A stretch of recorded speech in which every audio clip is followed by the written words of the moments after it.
Hoop fans, the most exciting month in college basketball is here, with underdogs ready to fight their way to the top and established teams defending their titles. It's time to lock in your picks with my partners at DraftKings, all right? Now, right now, they're offering all new customers $200 in bonus bets instantly after betting just $5. So all you got to do is this. Download the DraftKings app right now, sign up using code TBC, and bet the unexpected. The crown is yours. Now, live the thrill of live betting. DraftKings has you covered. Bet on live games right as they happen, making the game that much more exciting. All right, now, if sports betting is not yet available in your state, don't worry about it. You can still join in with DraftKings Pick 6 and have the shot to win cash prizes. Download the DraftKings Sportsbook app now. And new customers, use my promo code TBC and bet just $5 on any wager and get $200 in bonus bets instantly. That's promo code TBC. Only at DraftKings Sportsbook. Wake that ass up. Early in the morning. The Breakfast Club. Yep, it's the world's most dangerous morning show, The Breakfast Club. Charlamagne the God, Jess Hilarious, Lauren LaRosa is filling in for DJ Envy. And we got a very special guest in the building, man. One of the most gifted actors of our generation, probably the most gifted. Mr. Jonathan Majors is here. How are you, brother? Good morning. Oh, family, I'm doing good. Yes. I'm doing a lot better now. Okay. Yeah, good to see y'all. You look good. Hey, man, thank y'all. And I you just appreciate it. officially tied the knot.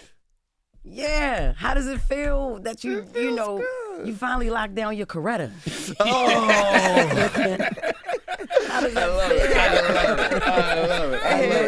it. Bring it come.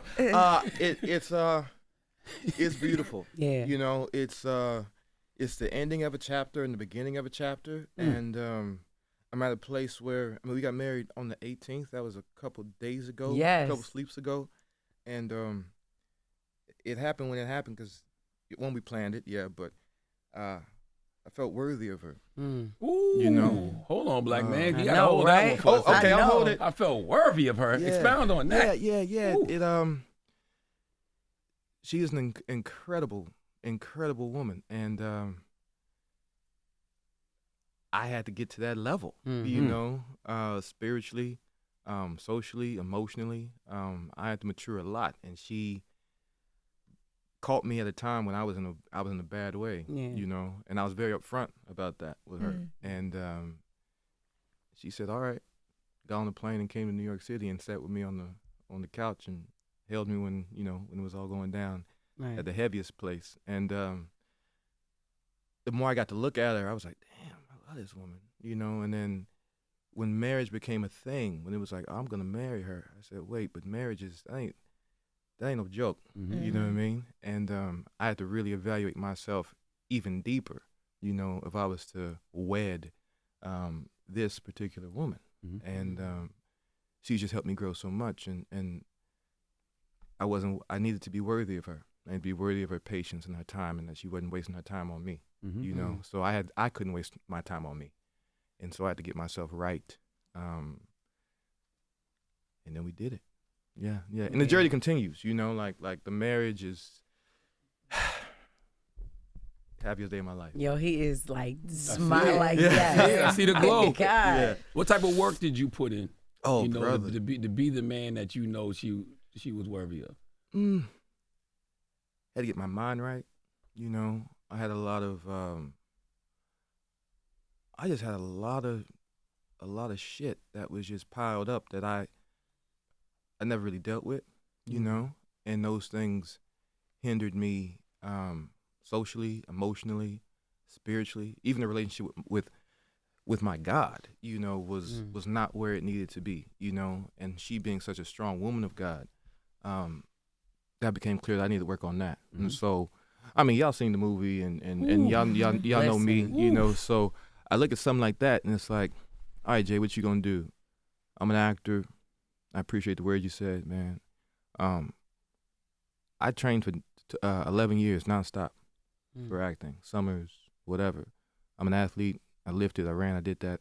And every time I did that, I had a team of people around me to make me worthy of those jobs and that occupation. And I didn't do that for me, you know. I didn't do that for myself. And so the process of becoming worthy, you know, for her, I thought, well, apply the same thing, you know. I had 8 different acting coaches, 8 different, you know, I went to 2 different schools, did this. Do the same thing for yourself, brother, you know. So I did, you know. The court helped me out with one of them. And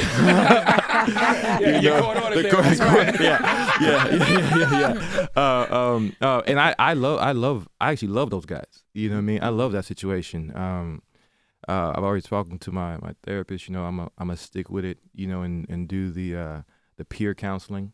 You know, when all this is, you know, I'm on my last one. Oh, your last session, or you like? Last one, I think. Nice. Yeah, we're getting close to the end. But yeah, I'm gonna stick with it because I'm seeing you know other people come in, and that's beautiful. Mm-hmm. You know, so I'm gonna stick with that. My pastor, you know, Darius Daniels at Chains Church, incredible man. You know, mentor, friend, life coach. You know, my other personal therapist, the men's group I started. You know, the business I started, you know, all these people that can just go, hey, Jay, you know, they go from pulling my coattail to being like, that's different. You know what I mean? Mm-hmm. You know, and so just keeping those folks around me to help keep me upright, you know, and mirror back to me what it is I'm doing, you know, and I feel, I'm smiling because I'm in such a great place. Yeah. You know what I mean? I've just never been so happy, you know, and it's hard to say, but I don't think I had facsimiles of happiness growing up, but never happy, you know. Brief moments here and there. Yeah, you know what I mean? Saying, oh, you got a job, wicked. Oh, you doing this, wicked. Oh, you doing that, wicked, you know. But there's a part of me, all that hurt, all that trauma, all those things I needed to work out, you know, that wouldn't allow that, you know. But now we got those out. Now we're getting those out of the system, and a lot of them have been identified. And if you can't see it, you can't change it.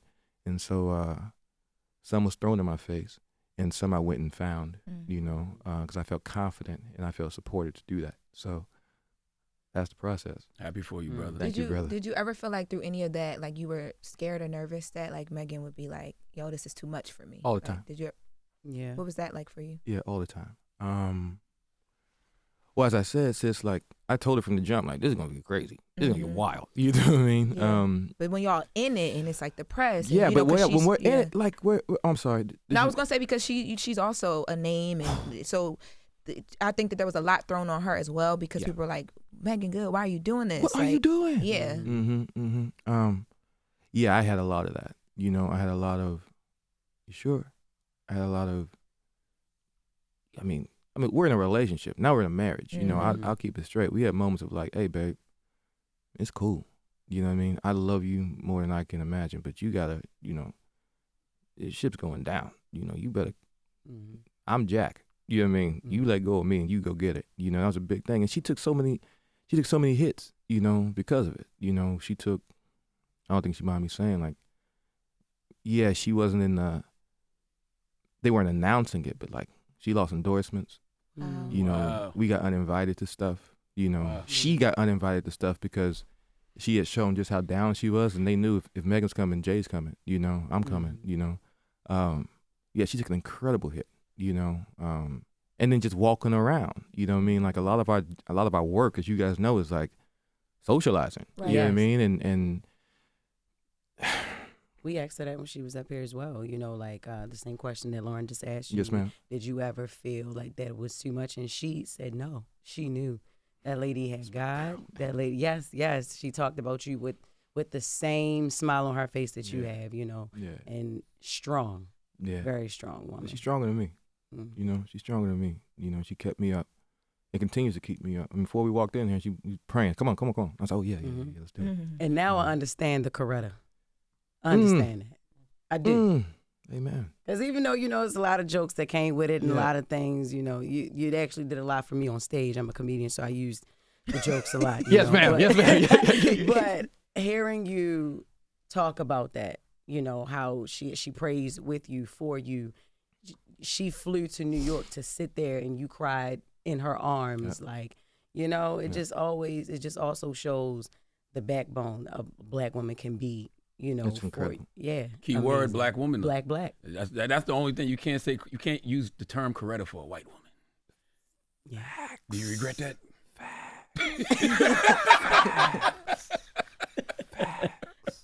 You know, I've seen people say you are at a career crossroads with this film, Magazine Dreams. By the way, when I say a phenomenal film, I give Magazine Dreams a 10 out of 10. Wow. I wish they would have stuck the landing just a little bit different. And it's like, you know, when you watch it again, there's like little technical stuff. I'd be like, I wish they would have explored that a lot more. Right. But brother, the job you did in that movie, my God, how hard was it to get the character of Killian Maddox out of you? Tell us a little bit about the character first, and then tell us how hard it was to get him out of you. Yes, sir. So Killian Maddox is a aspiring bodybuilder.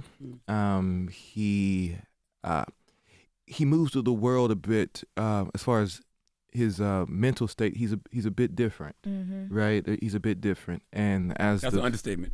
Yeah. That's an understatement. He's a unique character. I would say we've not seen a character, especially, you know, we'll keep it straight here, right? We have not seen a black actor, male or female. And if we have, you know, someone holler at me and let me know, Jay, you misspoke, blah, blah, blah, you know, and I'll take it back. But, I was going to ask you. I was going to ask you who's comparable, but go ahead. But to my understanding, I mean, I've not seen our demographic, you know, someone who is from the African diaspora participate in a film that had a protagonist that got to live in that odd, unique, beautifully unique space. Right. You know, as the film goes, you find out, you know, some of the reasons of that. He's dealt with incredible childhood trauma, but his dream is to get his pro card. The pro card is like making it into the league for a bodybuilder, and he's working hard to do that. And as he's trying to do that, he's dealing with the trials and tribulations of his uniqueness, and also of his blackness, of his size, of his gender. You know, all these things come into play. And so as he's aspiring and working towards that, he has to deal with a lot of stuff, and ultimately he's trying to connect. And the last little bit is he's infatuated with essentially the what would you say? The top of the top. You know, this guy named Vanderhorn, who is the, you know, top bodybuilder. That's his aspiration. And the thing about that, which is interesting, is that he is a 6'5" Herculean white god, and that's something that he has to wrestle with. You know, this idea of the American dream and celebrity and fame and all these things. And you know, there's a lot of movie there. You know, I think that's the best I can kind of put it out there. But he's trying and he's striving and he's trying, you know, to do better. And he's trying to use the tools, but he can't really get there, you know. But ultimately, well, you guys will see. Well, you guys have seen, but they'll see. How much of it that's why I asked, was it hard to get the character out of you? How much of it was acting? How much of it was actual projection? You wreck stuff in the first like 20. You distort, like you tear stuff down fast. It happens fast. That's what I said. Based off what you told us about your past traumas, how much of it was acting or projection? Well, acting's a. I mean, I'm sure. I mean, you're a comedian. You know, we're using ourselves, right? We're using ourselves a lot. And then there's the idea that it's a craft. You know, like I can't just get up there and be Jonathan and tell a story. You know, I mean, I can. You know, that's what we're doing now. But as far as the picture's concerned, Killian and I have similarities in many ways. But ultimately, you know, he is a fictitious character that was made, but the raw materials of him absolutely came from the mind of Elijah Bynum and myself. You know, and so that I mean, I don't want to segue to Elijah Bynum, but I will say, when playing the protagonist, there's no way you can't use what you have. You know what I mean? And so the picture was made 3 years ago nearly now, and a lot of the things that I've come to understand about myself were so unresolved. However, in acting, right, in my process of acting, you are using the subconscious. You're definitely using the subconscious. And because of that, I go, oh, well, I think I understand. There are scenes that completely mirror moments in my life. You know, you know, the I'm sure we'll get to that. If you guys ask the question, I'll answer it. But I don't want to give too much of the movie. Yeah. So, but the answer is yes. There is but in the acting, it's not necessarily unprocessed. It's unknown things that make themselves relevant through the given circumstances of the play. You know, I grew up in the theater of the movie. You know, and so yeah, I mean, if it's not in you, you can't give it. You know, and sometimes you have to go find it, and sometimes it's there, and you don't realize it's there. You know. But that's not the one you want to take home with you. No, no, it's not. So that's what as I was watching it, I'm like, how much of that did he take home that ended up in his real life, especially in light of the the situation that you had. Right. I would say in this case, like, honestly, because here it is. Honestly, like, acting. So Stella Adler, right? There's all these acting teachers, right? But Stella Adler says something very, very, very clear. Growth as an actor and growth as a human happen simultaneously, right? And that is something I really lived by and something I really understood. The difference with this picture is it asked so much of the actor, right? It asked so much of the craft that, so if this is the craft, right?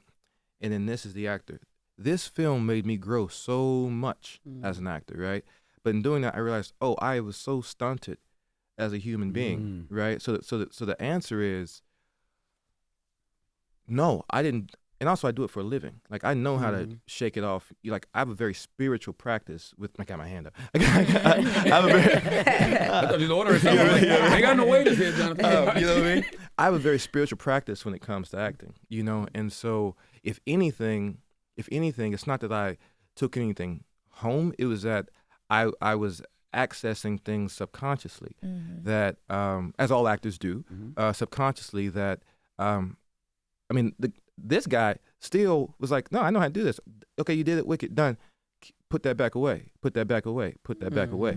You know what I mean? And that's what happened. You know, same as all pictures, and yet life goes along. You know, so at this point, I can't say, you know, did you carry that? I mean, I've not carried Montgomery Allen home from Last Black Man in San Francisco. I've not carried, you know, so I don't know if that's the case, but I don't know. You know what I mean? Gotcha. Yeah. Were there ever any days on set where you felt like meltdown or breakdown? Like, was it ever hard for you to film? Triggered. Any of this? Yeah, triggered. Did you feel triggered? Thanks. Triggered once. Triggered once. There's a scene. Yeah, and there's moments where, like, you say, oh, they're inspired, right? There's a moment where something has just happened to the character. Something's just happened to Killian, and Elijah Bynum, in all his wisdom, and that's a talented brother, man. We had just finished the scene, and I was still up. You know what I mean? That's what I call it. I was still up. You know, and Killian was still operating, and he's always operating when I'm at work. You know, he was still operating. To the point that he came in and said, "Hey, can you walk out the trailer?" So that should let you guys know what the scene is. Walk out the trailer and then just process all of that as you're walking out. And this is something that, when it's not on the script, right? It's no language, so I can't essentially use a target to keep my engine going, right? So I'm living in my imagination, and for whatever reason, and now, you know, 2.5 years later, I understand the reason, right?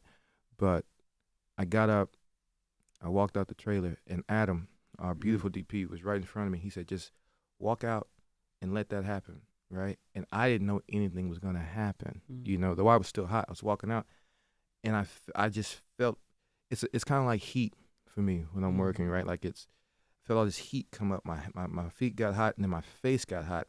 And I went, oh, I'm glad you asked, because that was the moment when I realized, as I was walking out, or maybe I'm just realizing now, that wasn't Killian crying, right?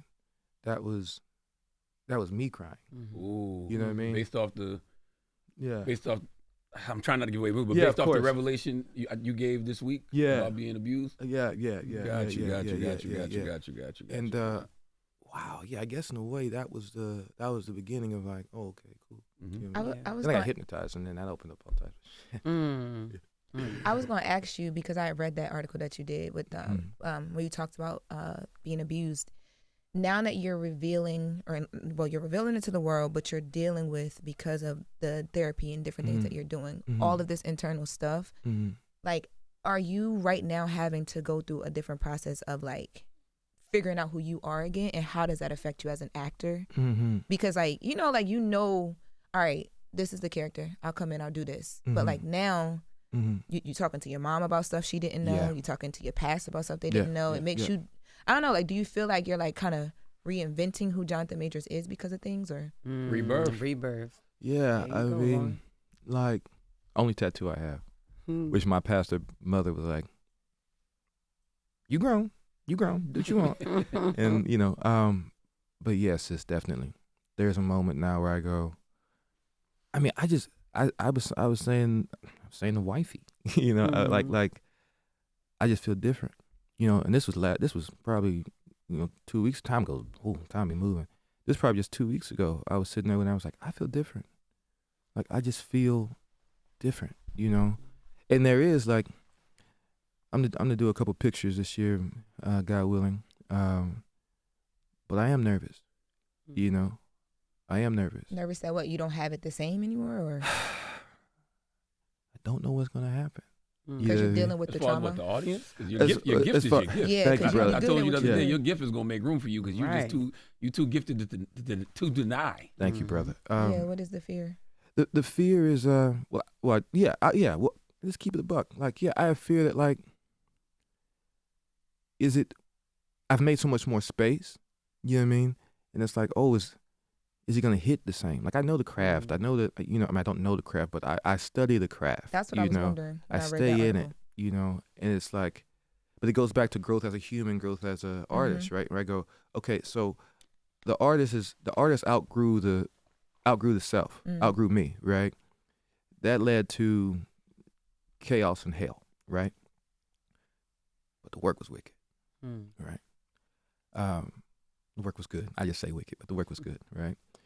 Now what's going to happen when the work that I've done and I continue to do on myself now becomes worthy of the audiences, the scripts, the stories, the characters I play? What's going to happen to this guy? You know what I mean? Is he going to, I don't know what's going to happen. I will say this, I'm nervous, but I'm very excited. You know what I mean? I'm very excited because, like, I've got no, I don't got that. You know what I mean? So I'm like, cool, I got it. Like, I was thinking about Usain Bolt, right? Usain Bolt. I was listening to a podcast, and they were talking about Usain Bolt, the fastest man on the planet, is the most jolliest man on the track. He's funny, he's laughing, he's doing this thing, and then he's the fastest man on the planet. And I go, that's the vibe. Like, I can be serious about what I do. I can apply my craft. I can really dog myself in the craft. That's the game. You know what I mean? If you want to make something for people, my opinion is, I want to make something for people that they understand I care, right? I care. If I'm playing a bodybuilder, I care about the bodybuilding community. If I'm playing Jesse Brown, from Devotion, I care about his legacy, his family. I apply everything I have into that, right? But you can also laugh and joke and have a good time. Absolutely. You know what I mean? And like that part, I did do those things. I was nice and jolly on set and this, but there's a part of me that just wouldn't allow myself to, I've never seen a movie I made. You know what I mean? It's too hard to watch.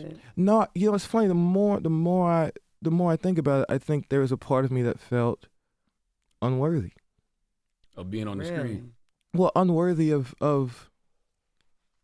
like that's I made it for them. Like you made that art for the people. You struggle for the people. In the art form. It's done now. And so I never got to close the loop in a way. Right, I never got to come back to the community. I never got to come back to the audience. I know they loved or they didn't love, the character or the movie, but I never got to stay connected to them. And that's really the biggest part of this. I don't want to sound like this rebirth, as it were. It's on my neck. I can say it, right? This rebirth where it's like, connection and help. That's the game. You know what I mean? Connection and help. And not just playing, the movie star role and like getting trucks for the crew and, sending flowers, which all comes from my heart, you know what I mean? But then when they come and say thank you, I couldn't receive it. I couldn't receive love, you see? I could give it, you know what I mean? But I couldn't receive it. But then love that's being given and you're not receiving, is that love? You know what I mean? Like, rejection is a common theme of this film. Oh, yeah. And that's what it sounds like you're describing now, like you're afraid of rejection. Like when Killian's boss says to him, nobody knows who you are. Yeah. To me, it dismisses everything he wants, the recognition, the being seen, the magazine dream, so to speak. So how much does that moment increase, Killian's demand for respect, and how much did that hit home for you? I think in that moment in the picture where he says that, because he's on his, Killian's always riding pretty. He's idling pretty high. Yeah, I mean there is always a sense of like I am always in the room when I'm acting, right? But it's the most here it comes, Char. It is the most unsocialized, the most pure version of myself that I bring to the art form. It's my 9-year-old self, right? And as the article speaks about and this, like, my life changed a little bit. No, my life changed a lot around the ages of 8 to like 14. You know what I mean? And that's the kid that was pure and honest and worthy of love and sunshine and playgrounds and all that stuff. That's where I'm operating from. But around that time is also the time that things shifted. And so when that man says that to me, yeah, Killian has his brain going. It's like, oh, and he does what he does. But there's also part of me that goes, my dad left at that time, so you go, that's that sensitivity part you're working. We all have to work from that child, right? We all have to heal that child, right? And so in that moment, you just let that child go and he takes it, he hears it, and he responds. So yeah, I definitely heard it with Killian's ears and my ears, and the response is the response in the picture, so yeah. You said you never watch your work. You didn't watch Lovecraft Country? Did I watch Lovecraft Country? I saw probably 35 minutes of Lovecraft Country. Crazy. It's a 10-hour thing. Yeah. Damn, I seen it 4 times. You ain't watch it. Thank you, sis. That's and it's also twofold, right? It's also the fact that I grew up in the theater. I do theater. Hope to do a little theater this year here in the city. I do theater. That's just not a part of my upbringing. You know what I mean? Like watching TV? Yeah. Okay. Well, not necessarily watch. Well, I also grew up on the country, in the country. It's like my entertainment was throwing glass bottles at the trash thing. You know what I mean? Like that's what we did, or go hanging out in the creek, by yourself, like just chilling. Outdoors, outside. And reading books, and then when I matriculated into the drama programs that I went to, I don't care what I look like. I don't care what I look. I mean, I care now. You know what I'm saying? I have makeup on. It's crazy. You know what I mean? Never wore makeup. I don't wear makeup in pictures, right? Never wore makeup in a movie. But it's a new game now. And I was like, all right, cool. I started to say that it's just not a part of my. It's not part of my art lineage, right? To watch. I think as I move into directing, when I'm producing things, Lovecraft. Magazine Dreams is the first film that I produced with my production company, Tall Street, which is dope. If I wasn't in the picture as much, I definitely would have watched it, because now it's a different part of the art form, you know. But as an actor, I don't watch myself. I think all the Yaleys out there and North Carolina School of the Arts grads and actors, who came up in the theater, go, yeah, that's a novel thing. Yeah, we watch our auditions, to make sure they're wicked, dope. But you don't watch. To me, it can get you in your head. I don't invite, criticism. Yeah. When it comes to the art form. Yeah. Because you'll probably break yourself down. I get you. Definitely. Yeah, especially in the audition process. Definitely in the audition process. Yes. When you talk about inviting things in, I was sitting here thinking because I heard it was two questions I had for you just listening to you.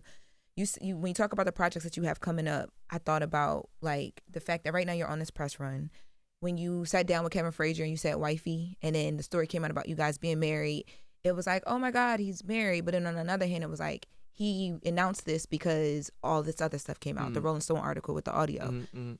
you right now are working and moving, but I feel like it's not on purpose, but there's so many things that are coming at you. Mm-hmm. How are you dealing with all of that? Because being married is such a good moment. Being able to get back to work is a good moment, but there's a lot coming your way.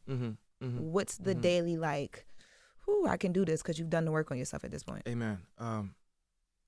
It's the work, you know, and it's God, you know, and also like in our family, like we've been through a lot in a short amount of time. You know what I mean? Like we're war buddies and husband and wife, you know, and best friend. Like, but for real war buddies. Not like, oh yeah, no. We've been through it. You know what I mean? And we'll continue to go through it. But something that we really talk about, something like we can't let, like we gotta live our life. You know what I mean? Like, yes, everyone in this room, you know, is in the public eye, right? Yeah. If I didn't do something that I had planned, by the way, that I had planned months ago, because we're having a bad day. You know, one of us are having a bad day, or I'm having a really bad day. I would not get up in the morning. You know what I mean? I wouldn't get up in the morning. So who's gonna dictate my life? Who's gonna dictate my happiness? Yeah. You know, well, me and God. You know, and whatever wife is feeling that day. You know, like my mother. This ring. Because your mom married you guys. My mother married us, right? Yeah, and was that plan too? Like that was originally that's how you want everything to be set up? That was always the plan, right? Okay. Like in this, my wedding ring is engraved. It says "My love of life," right? This was engraved 6 months ago. No, probably. I wish she was here. She's here somewhere. She ain't gonna be mad that you don't know this, right? She can mad about that. Okay. Yeah. You had it done a while ago, is what yeah, we had it done a while ago. 6 months ago. We had it done April 24th. Yeah. Right. But in Hawaii, you know, after I spoke to her father and we had more chats, I spoke to her father twice. Love you, Pop. Yeah, and then we had the plan for, you know, the movie. You know, Tom at Briarcliff was like, "We're doing this, man. We if you feel ready to go out there, you're gonna go out there, right? What else am I gonna do?" Because even that gets overshadowed, right? Yeah. Because the way that when people talk about this movie, it's like, oh, it's his comeback after such and such. But you've been working on this for years. Yeah, yeah. But the comeback. Oh yes. So yeah, Mom was already coming, right? Tom and I, we had already had our chat. You know. Tom is Megan's dad. Oh no. Tom is the owner of Briarcliff, the guy who's distributing our film, right? Okay. Mr. Good is Megan's dad. So yeah, we had already had it set up. And my mother, who's a pastor, ordained minister, was coming out it was such a big thing that Magazine Dreams was coming out. And my mother had not come to a premiere. My sister had come to a premiere. My daughter had come to a premiere. Still got to get my brother out to one. But my mother had not come to a premiere. And so we had already planned, once we had the date, okay, Mom, you're coming out on this date. And then from that point, we were like, all right, cool. You're here. Bring your stuff. Bring your gear. Whatever you know, stuff you put on to marry folks. Because she also married my. Wait, did she marry all of us? Yeah, my mother married my brother, and she married my sister. Wow. And now she married me. And so yeah, we now have a tradition in the family. So there was no question Mom was going to marry us. You know, very intentional. Do you have an idea of who is creating this targeted attack? Because let's be clear, I think it's a targeted attack. I mean, when I look at, you know, you got a charge with misdemeanor assault and harassment. We see you on video running away from this woman. Violation. There's the optics of the big black man, you know, white blonde-haired woman. And it's like every time you're about to do something, right? Like the Hollywood Reporter article comes out, you start hearing this good news about Magazine Dreams, then all of a sudden this audio leaks. And the audio was from 2022. Like, come on, man. Yeah. Like, come Crazy. on. You got to know that there's somebody targeting you. Because everybody deserves redemption. There's people out here screaming for other folks to get redemption that have done way worse. I've been accused of way worse. And have been granted it. Yes. Yeah. Listen, let the streets talk. You know, let the streets talk. You know, it's very, again, I got a whole wife to deal with. You know, I got a bunch of dogs. I got a 12-year-old daughter I got to get to and spend some time with, and you know, show her more stuff. You know what I mean? Like, but you know, you could be getting granted a lot more grace. I even think about like Marvel. Marvel, you know, they had controversies with guys like Jeremy Renner, who plays Hawkeye. The guy who played Namor had some things, but they were so quick to part ways with you. Mm-hmm. Robert Downey Jr. was allotted grades. Like, Yeah, I mean, you play the hand you dealt, you know, and it's not over till it's over. You know what I mean? Like, it's not over till it's over. You know, there's one thing I know. I love my wife. I love my daughter. I love my family. I love this art form, and I trust in God. And I know for a fact what's in me right now. I mean, I'm on fire inside. You know, I'm on fire. You know, the next time I hit a set, I can't wait to tell that story, to spend time with the crew, to promote that film, to get out to the people, to come see you guys again. And I have no doubt in my mind, you know, that it's going to happen. I don't know when, you know, though we have things in the works, but, you know. Were those rumors about Marvel bringing King back true? Man, here's the thing about Marvel, right? You don't know until you know. You know what I mean? You don't know until you know. I will say this, though. Of all the characters I played, right, Kang carries a certain novelty and a certain challenge for an actor that I would love to play it again, you know. And so when I hear people talk about it, as long as the streets are talking, as long as the fans are talking, you know, there's hope, you know, because. Look, Disney is look, we all grew up on Disney. Maybe not. That's you know, right, but like they got us. You know, they got us. You know what I mean? Like we're locked in. You know, I love Disneyland. I love Disney World, you know, Hercules, you know, Robin Hood. These are things we grew up on. You know what I mean? I love it. And when I was invited to the Marvel Universe to play, you know, of all characters, Kang, I loved it. I miss it. I want to do it again. The role is incredible. It is unique from any other role I've ever played. Because of the lexicon of characters that this character gets to play. I absolutely would want to do it again. You know, if there's a way, I would love to be there. But, you know, again, that's in God's hands. That's in the hands of, you know, the Disney Corporation and the shareholders and all of that. And, you know, we're in a divided world right now. And so, holla at me, I'm here. You know. How was the letter that you wrote to Marvel? To Kevin, what was his last name? Kevin Feige. Yeah, Kevin Feige. How was that letter received? I don't know how it was received, you know, but I, you know, I've got his info. I know it's him, you know what I mean, and I sent it to him, you know, and I'm sure he was in a tough position when I sent it to him. It was long after a lot of this stuff, you know. Yeah, I love that man, you know, that specific individual. I really love him. You know, I've got nothing but love for Marvel, but yeah, you know, yeah, you know, I didn't hear back, you know, but he treated you like Brad Vanderhorn? No. You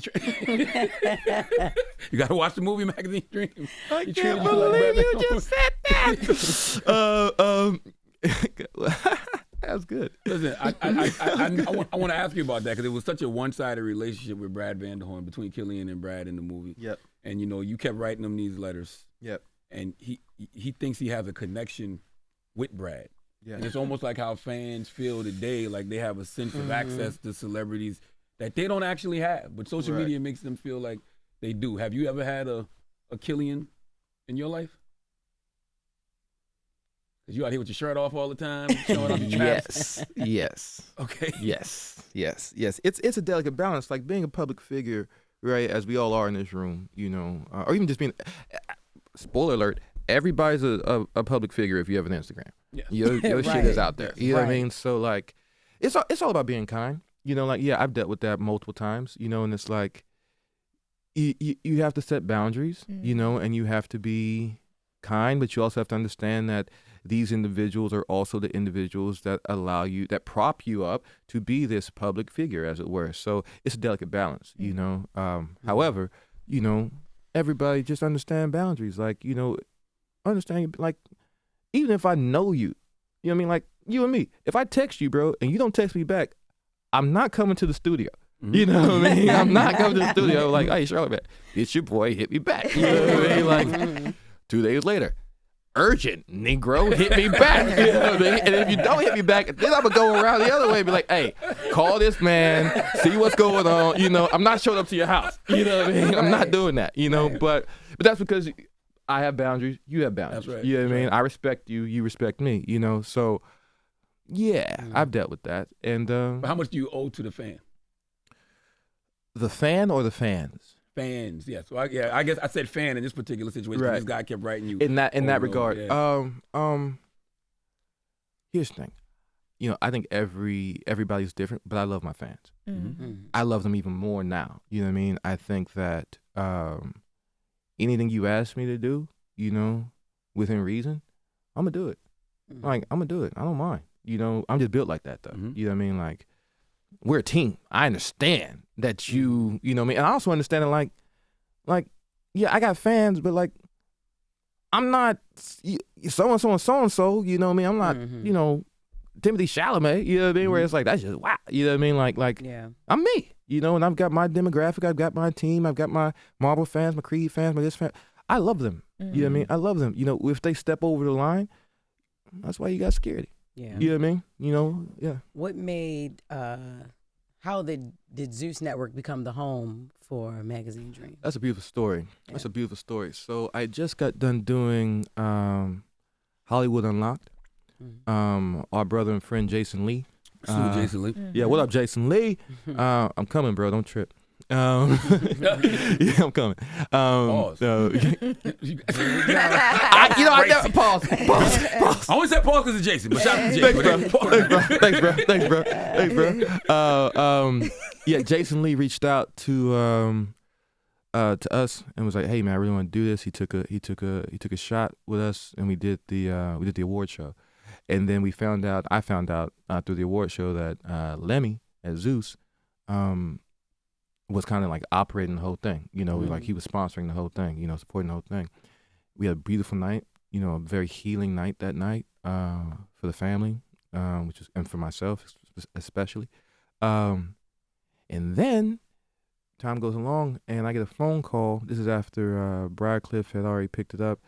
It is what it is. Like people have their opinions. They go, "Hey, yeah, I don't want to help anymore." We lose the money, and then a certain amount of the money, right? Tom holds steady as he always does, but we lose the money, a certain portion of it, and we need it, or the film's not coming out. It's like it's just not coming out, and I literally got on the phone.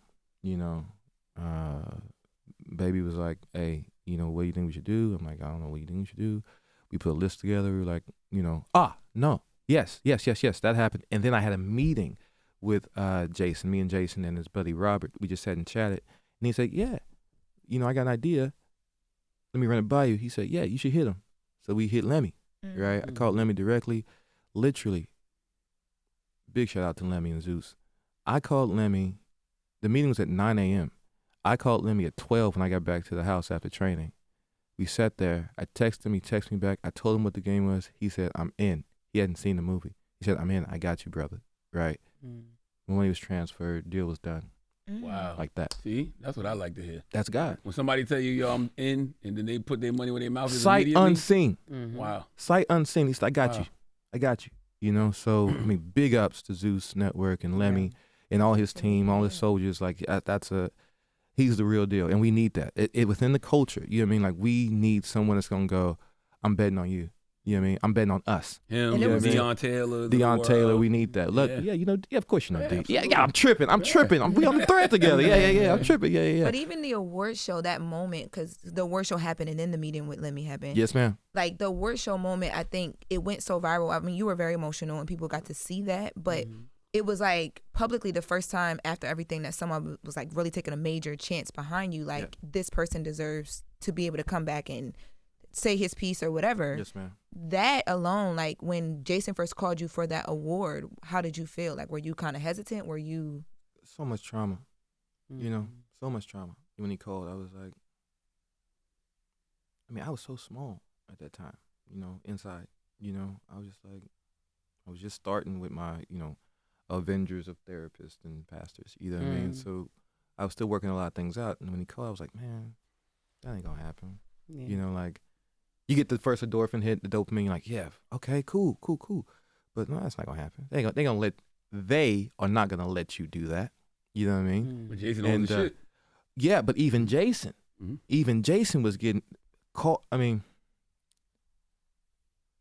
He had resistance, right? He had resistance, and he's listening, and he knows what I'm talking about. I'm not gonna put his business in the street. He had resistance, But Jason Lee said, "Hey, I'm gonna get this done, bro. I got you. I'm gonna get this done." And I go, "All right, bro." We have calls. Everybody's on the call. What do you think about this? What do you think about this? What do you think about this? We write the speech. Speech is like, well, the speech ain't gonna work. I ain't gonna come up. It was crazy. But Jason was, I believe in him. I believe in this. We're gonna do it, and he did it.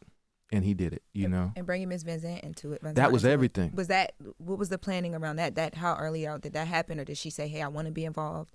I can't speak to that in super detail, but I do know that Jason had a real conversation with her, and she understood the situation, believed in redemption, believed in helping. You know what I mean? And she came and she did it, and she did it. I felt that. I felt that, and I'm so grateful to her. I love it. Let me ask you a question. How have your views on Hollywood changed? Because you said that you're not Timothy Charlamagne, but Hollywood was setting you up to be that next golden boy. Like, they all acted like they loved you before the scandal, and as soon as there was some smoke, they was off you. Do you take that personal? 2 years of reflection, you get to sit back and just kind of go, okay, what's the game? You know what I mean? Because let's be honest, like, if anybody doesn't think that it's an industry, it's an industry. You know what I mean? And money is involved, and I don't know. It's anyone in Hollywood, anyone in entertainment understands that. Like, yeah, this is a town. It's a town that goes up and down, up and down. You're hot, you're cold, you're this, you're that, you're this, you're that. But to be, in such a position, with so many allies, friends, studios, all of it. You know what I mean? Like, it's all there. And then to watch it go, it was just a very clear understanding that this is a business. You know what I mean? And there are some personal things where I go, that hurt. That hurt me. You know what I mean? That hurt my bank account. That hurt me. You know what I mean? Does it change my perspective? I was always talent forward. I was always talent forward. I want to make sure that I'm doing the best I can in the role I'm doing, and like that. That's all that mattered to me, But I saw it more, in tandem. When I'm looking at what was happening with Meagan, or the amount of pressure and heat and shame that was trying to be thrown on people who did stick with me. My agent, Alon Roospley, he's a dog, man. He stayed, man. He fought for me. I just love him. He's my brother. He is my brother. Alon Roospley, I love you, man. But when I saw what he had to deal with, I was like, damn, that's crazy. You know what I mean? Like, I don't want that. In the industry as a whole, it's like, look, the industry changes so quickly. I am optimistic. I can't stunt and be like, blah, blah, blah. But I'm a realist, and I go, yeah, that hurt. You know what I mean? Does it change my perspective? I knew it was always a game. I'm quoted saying that before. That's the game. I remember, and Lauren, you probably know, but I remember there was an article that came out, and it was just a bunch of different people, saying you were emotionally abusive to them, and verbally abusive, and they worked with you before, and it wasn't a pleasant experience. When that came out, did you ever look at any of that stuff and say, okay, some of that might be justified? I might have been an asshole in that situation. That article, They were talking about from college days, so you're not the same man. Is what I'm saying. Yeah. Well, there's some how to come at this one. Everybody's entitled to their opinion.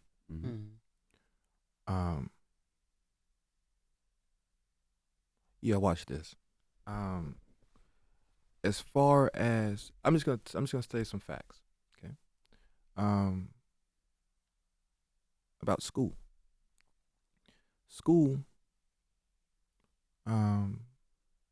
And this, I went to North Carolina School of the Arts, and I also went to Yale. When I was at Yale, I was on a full scholarship. We all were. I was also on a Lloyd Richards scholarship.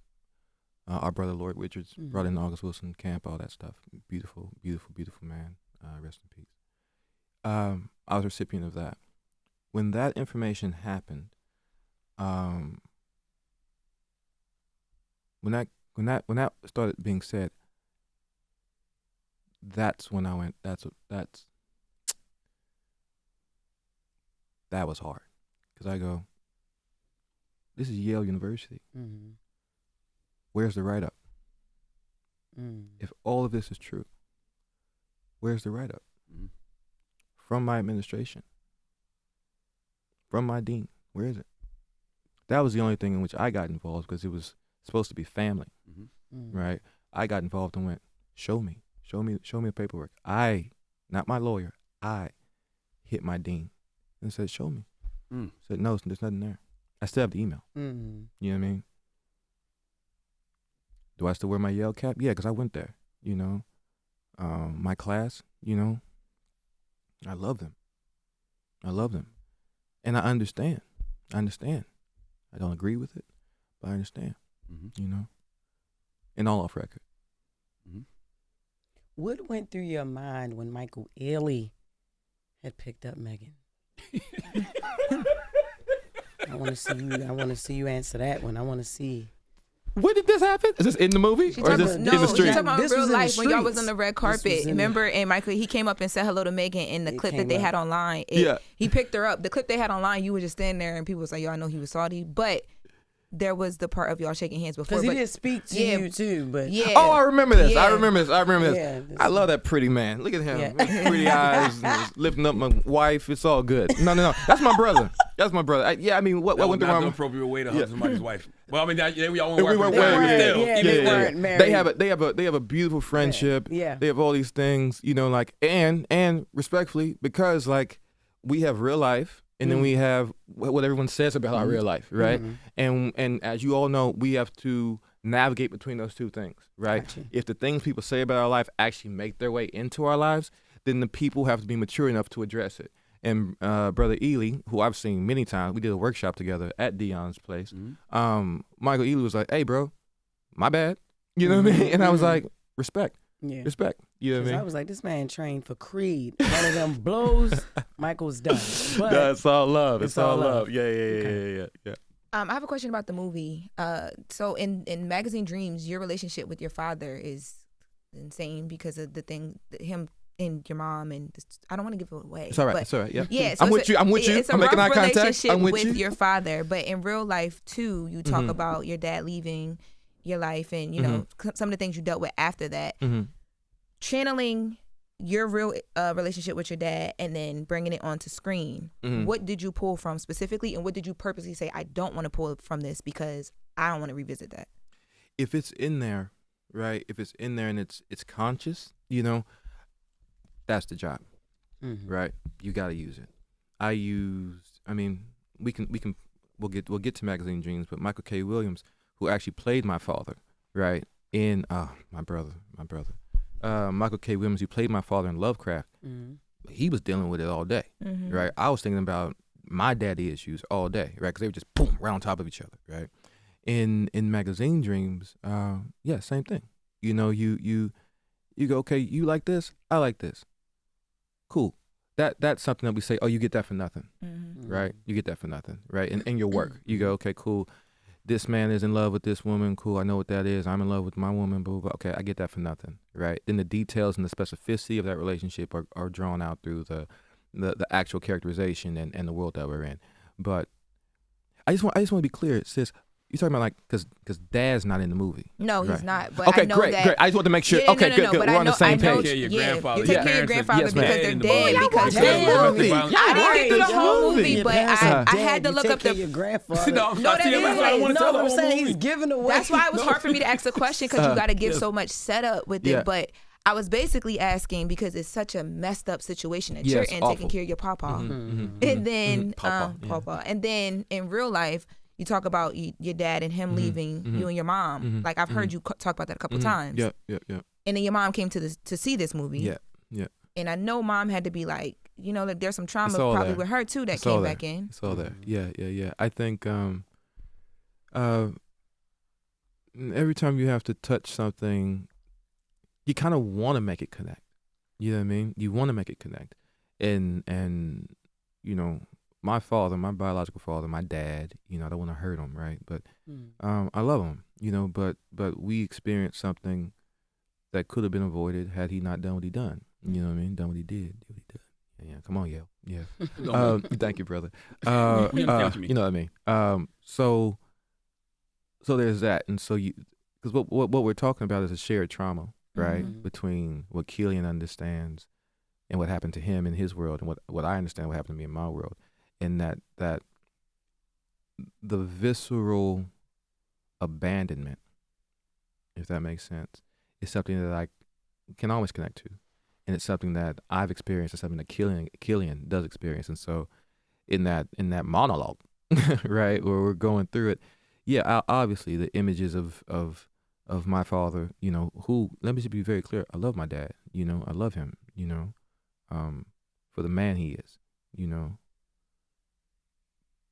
but it is what it is, you know what I mean, and it's up to him to fix that, you know what I mean, I understand that, you know, you make a mistake, it's up to you to fix it, you know, if something wrong with you, it's up to you to fix it, so, you know, standing by, Dad, standing by. Nah. You know what? I'll tell you something, man. If you actually, and I don't know if you have, but when you actually have conversations with your father, yep, and he tells you about his upbringing, yep, and his childhood, yep, and the things he went through, yep, I guarantee you'll end up giving him more grace. yep. Because I remember my father telling me that he went to therapy 2 and 3 times a week, and he was on 10 to 12 different medications for his various mental health issues. He tried to commit suicide back in the day. When he told me that, it just allowed me to give him so much more grace. And I think sometimes we forget our parents had a life before they were our parents. And currently had lives while they were our parents. That's right. You know what I mean? So That's like, and we all know, like, bringing a child into, bro, thank you. Like I completely agree with that, you know, and I'm on my way to that. But I was about to say, are you at that place yet, though? But it's just that, like, this is the rebirth. This is the new new bop. You know, like my big brother says to me, "Hey, dog," you know, and straight up, I've heard that before, right? But I go, Meagan said it to me before, you know, and it's just like he speaks to my brother, he speaks to my mom, he speaks to my sister. You know what I mean? I'm just the eldest son, you know, the southern eldest son. That may mean something to some of the listeners, right? That's different. You know what I mean? And it's like it's a different thing, but then it's not, right? Like that chat. That's something else, right? You speaking from your hurt there, right? Hearing you now, right? You helped me. I go, yeah, damn, you're right. Because you're right. It even makes me think about the character Killian, right? When you're watching the film, the angry black man persona, whatever you want to say it is, it's all justified. You know, being the way he lost his parents, what his grandfather's going through, you know, all of that. But your trauma's not your fault, but your healing's your responsibility. And I think by the end of the movie, that's what he learns. That's what I wish y'all would have explored a little bit more. Because we saw the problems. Yeah. But where was the solution? I'm gonna watch I promise this. You were gonna let us take time to watch the last 3 minutes of the picture at some point together, and we gotta stop talking about this. This is a spoiler alert. It's hard to listen. It's hard to talk without spilling. You know when Charlamagne watch a movie because listen, he really watched. He been talking about this since yesterday. Look, he be up here lying to everybody about listening to the albums before we come in here to interview people. He done look people dead in the eye. I watched the show. Did not watch the show. He watched this movie. Called me, yo, you need to watch it, yo. This is great. This is greatest role ever. And I'm like, this how you know he is in here expounding. I love it. Hey, guess what Jess told me when I said you should watch Magazine Dreams? I will, but let me finish watching Tyler Perry. Yes, you did. Yes, you did. For work, though. For work. Jay, look. Yeah, for work. Look. Go ahead. I was paid to do a review on the movie. Yeah. Because, you know, I be doing reviews. Look, Magazine Dreams is one of the best movies. Hey, Zeus, pay Jess to watch the movie. We love our brother. We love our brother, Tyler Perry. Check for Jess to watch the movie. I get it. Wait, I have another question about your dad. Yeah. Has he seen this movie? Do y'all talk often? Has he seen the movie? Do you know? A little text here and there. Okay, you know so what I mean? like, I need to FaceTime him with his new daughter-in-law. Probably need to do Don't that. they always got a new? Yeah. I'm right there with you. Gotta do that. But no, he's not seen it. I mean, I didn't send him a link or anything. But look, I know my dad. Like, he didn't hit you after the interview that you did and where you talked about the assault that. I mean, but that's the thing. Like, I should probably holler at him. I will. I'll give him a shot. Because I tabled it well. I tabled it the best I could. You really did. With my mother beforehand. Oh, right? So before that article came out. Yeah, I had to. You know what I mean? And I tabled it a little bit with my sister. But I need to table it with my father because, you know, it's a lot. You know what I mean? Like it's something I was discussing with, you know, some of your colleagues, you know, journalistic colleagues, where I would, you know, when we are quote unquote public figures, like your healing has to happen publicly. Does it? No. I don't believe it. No. That's a question mark. That was a question mark. Does that have to happen No. publicly? Yeah. You know, like. That's why I was wondering why you chose to reveal that right now, because you have so much other stuff happening. Yeah. In bringing your dad into it. Not to cut you off, but Yes, ma'am. I thought it was very vulnerable of you, but I don't know if I would have had the courage to do that right now in your life because you're moving past so much stuff. Because you not blame your dad, but if your dad was there, you felt like you would have been protected, and that's heavy for everybody in the situation. Your mom, you said your mom apologized to you after that for not being there to protect you. So it's heavy for everybody, and then it just stirs up so much more stuff. Well, here's the thing: if you don't stir it up, something's gonna happen.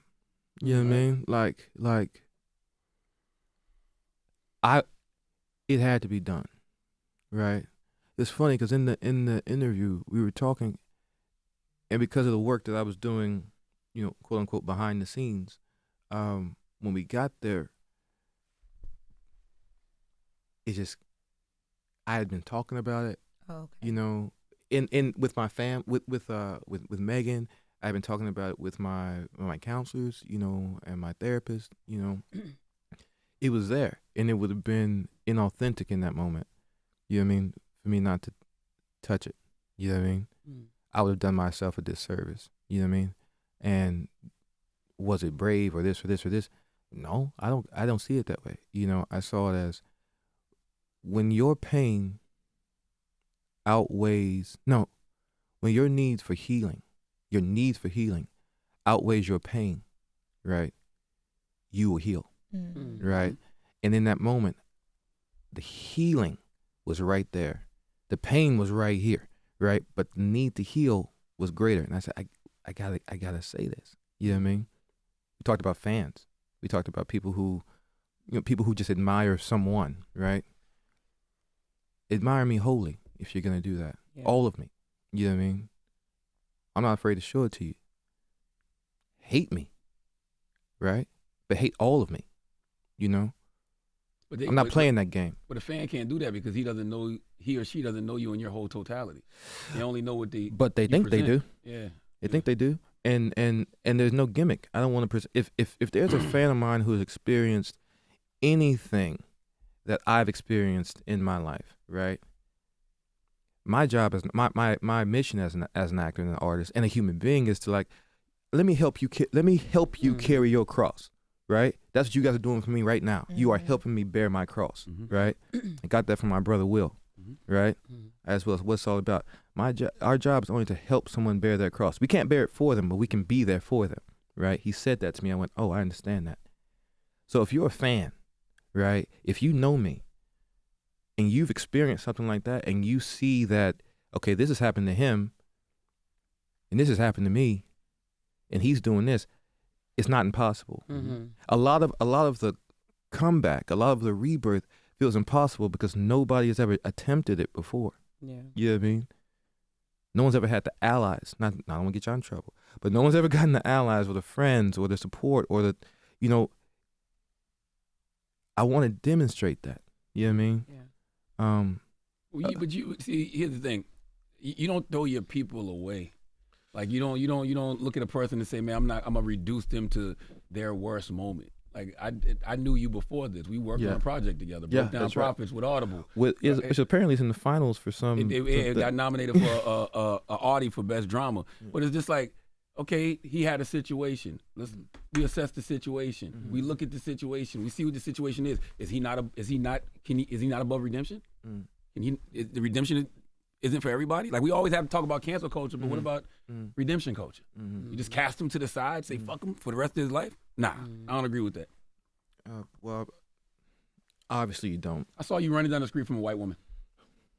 I saw it. Running from. Running for his life. Running from. Okay? All the training you needed to do for Creed 3 was in that moment. Listen, there was a movie. I don't know if you. I saw it. It was a movie. It's called The Actor Who Got Chased Around the City, and it was on Tubi. Yes, it was. Why are you laughing? It was on Tubi. Because we on Tubi too now. No, I know, Lauren, but so. I know what you're talking about. Go ahead. Go Okay, ahead. so this is a movie. The director, brilliant, Alvin Gray. I don't know if you've seen it. It's a good movie. It's called The Actor Who Was Chased Around the City.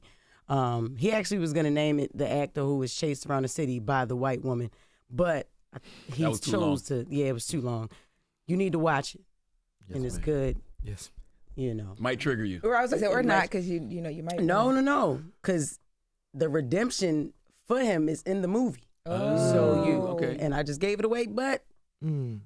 you need to watch it. Amen. Yes. And I only got a couple Amen. more I questions. love you. His name is crazy. Alvin Gray. He's from Baltimore. He makes films based on controversial Real life points in situations. people's Wait, I'm lives. sorry. Is this a real movie? It's a real Yes. movie. No, it's Oh real. my goodness. We laughing Jonathan, you because think it's a some joke? things Yes, on this Tubi is- that get This is a real movie. Oh, yeah. Yes. Yes. She said she got to wrap you. I just really got two more questions because brother. I want people to go watch Magazine Dream. Absolutely. And when you're watching it, I wondered if Killian's character is so frightening because of how real it is. Because we all know men, especially black men, who suffer from untreated mental health issues. Mm-hmm. And was him being so obsessed with bodybuilding a way just to run from his trauma? Yeah. It